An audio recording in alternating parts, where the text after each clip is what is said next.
Today we're going to expose the data that explains why the potential 2024 crisis could make the 2008 GFC and the 1929 stock market crash look like small corrections. Yes, we're talking about the two biggest crashes in American financial history. This story begins with the fact that the yield curve inverted over 16 months ago in July of 22, and they're confused. Why haven't we seen a recession yet? I mean, literally everybody is talking about it. Traders often look at the bond market for clues on how the U.S. economy will perform, specifically the yield curve. Given the yield curve inversion, we inverted back in March. Yes, we now have an inversion. Even if the yield curve inversion happens again and happens persistently. The president tweeting out crazy inverted yield curve. See, every time the yield curve has inverted in the past 50 years, we've seen a recession occur within 6 to 18 months. The only other two times we have had to wait longer than 16 months beyond the yield curve inversion and the subsequent recession was in 2008 and 1929. See, the longer we wait, the bigger the crash. When someone is shown all of this data, one of the most common questions I get asked is simply this: Shannon, why should I invest in real estate if a recession is possibly coming in 2024? Well, today we're going to explore whether a recession is coming or not, the bullish argument of why we already had the recession, and if we see a recession and the stock markets do crash, will it even affect the housing market? The first thing we're going to analyze today is whether the recession is about to happen. The chart you're about to see shows that every time the yield curve has inverted since 1980, a recession has followed 100% of the time in the following 18 months. The red section on the chart shows us yield curve inversions. The gray vertical lines show us what happens when a recession happens. You can see a gray line always seems to appear just after an inversion, signified by the red areas in the chart. Why does this happen, and how does the yield curve inversion always seem to be able to predict a recession? For today's video, all you need to know about the yield curve is the fact that it inverts when investors are predicting bad economic times. When bad economic times are coming in the future, it always goes red. This short 45-second video I'm going to play for you guys does a good job of explaining everything you need to know about it. So what is the yield curve all about, and why is everybody talking about it? The yield curve is just a graph showing the relationship between short-term and long-term interest rates of U.S. Treasury notes. Usually the short-term rate is lower than the long-term one. But if you are lending money to the federal government, which is essentially what happens when you buy a Treasury note, you are taking a bigger risk by letting the government have your money for a longer period of time. So you're going to want a higher interest rate to compensate you for taking on that risk. But sometimes this relationship changes. If the two rates start getting closer together, that's called a flattening yield curve. If the long-term rate dips below the short-term rate, that's what we call an inverted yield curve. And the market is concerned about it. So I hope all that makes sense and explains a little bit more about where the markets are today in 2024. See, the yield curve inverted in July of 2022, and investors have been waiting 16 months for that recession that has historically hit the economy within the average time of 13 months. Like we said earlier, there have only been 2 times in the past 100 years of history where the lag between an inversion and a recession has been longer than 16 months. And that is what's happening today. The first time was in 1928, when there was an 18-month lag between the 1928 inversion and the Great Depression that started in the late 1929. The major U.S. stock market at the time, the Dow Jones, crashed by over 85% in the early 1930s after this inversion. And the second time the lag was greater than 16 months was between 2006 inversion and the start of the great financial crisis of 2008. This recession saw the S&P 500 draw down by more than 50% and plunged the world into a crisis. If you still believe in the power of the yield curve, this signals that not only is a recession incredibly likely, but it also suggests that a recession will likely come very, very soon. But what if you think this time it's different? There's definitely a camp of people who believe we already had the recession. This is because the technical definition for a recession used to be when the economy records 2 quarters of negative growth, it is deemed to be in a recession. And funny enough, this actually already happened in the first half of 2022. See, in the first quarter of 2022, America recorded GDP growth of negative 1.6% and negative 0.6%. That was the growth in the second quarter. This is highlighted by those 2 red bars on the right-hand side of this chart. When this occurred in 2022, the Federal Reserve conveniently decided to change the way they define recessions. We can see from this article that the White House then went on the offensive in trying to convince the public there wasn't anything to worry about. The Federal Reserve claimed that the job market was strong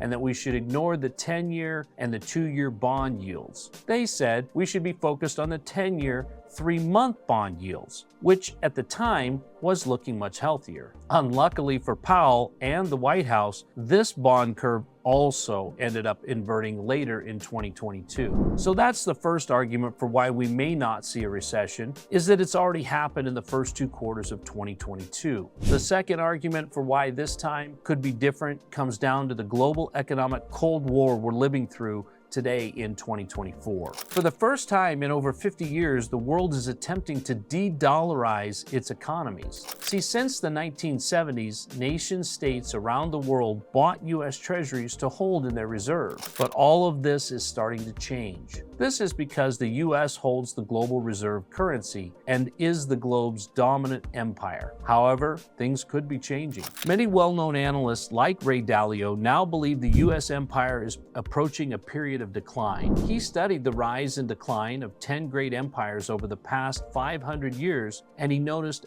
many similarities amongst all of those great empires. The 10 greatest empires since the 1500s have generally gone through a cycle of rise and decline over a 250-year time frame. Dalio interestingly observed how the dominant empire would begin declining as it reaches the end of an 80-year long-term debt cycle and began debasing its currency. Sound similar to today? Since 1500, each dominant global empire has typically held onto the global reserve currency for an average of around 100 years. The U.S. conveniently has held this mantle for around 97 years now, and many believe that the days of the US dollar are numbered, as we see more countries around the world now dumping US dollars for their reserves and looking to use other currencies like the Chinese yuan for trade. You can see that there is a massive selling of US debt by the Chinese government, which is one of the largest holders of US treasuries in the world. We can also see that Japan is another one of the world's largest holders of treasuries, and they've also began selling US treasuries recently. So how does any of this relate to the yield curve inversion and the property market? All of this selling is putting extreme pressure on the US bond markets, which could be affecting the yield curve signals that are flashing.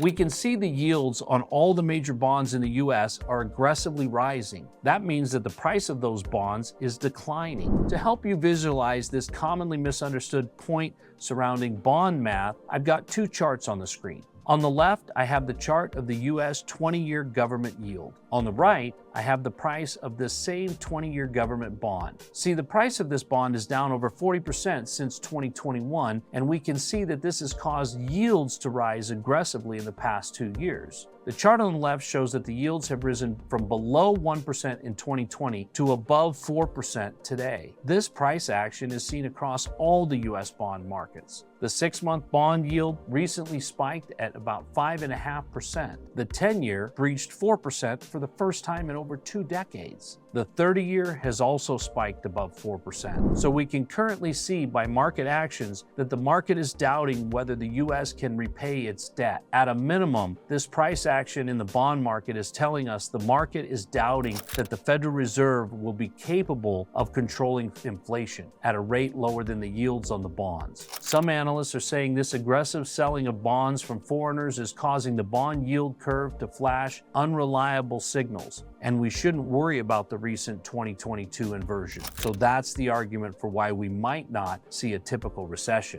The typical signal could be misfiring due to these geopolitical factors. Now, let's be balanced and try and provide the other side of this argument. Let's steal the bear's argument for why we could be headed for a bigger crash than 2008 or 1929. There are some scary similarities between today's debt situation and what we saw in the lead up to the 1930s Great Depression. We can see the amount of debt in the US has been growing exponentially over the past decade. We saw something similar 100 years ago. The Great Depression followed the Roaring '20s, which was a decade when speculation was rampant and debt grew rapidly. As Mark Twain famously said, history never repeats itself, but it does often rhyme. So if things are similar to the 1930s, how bad could things become? Again, we're only representing the bearish argument here. I will explain what I really think happens at the end of today's video. Looking at the correlation between the seriousness of each yield curve inversion versus the seriousness of the recession, we can see very simply that it is directly correlated. This chart here shows that the deeper the yield curve inversion, the deeper the recession tends to be. So we know this yield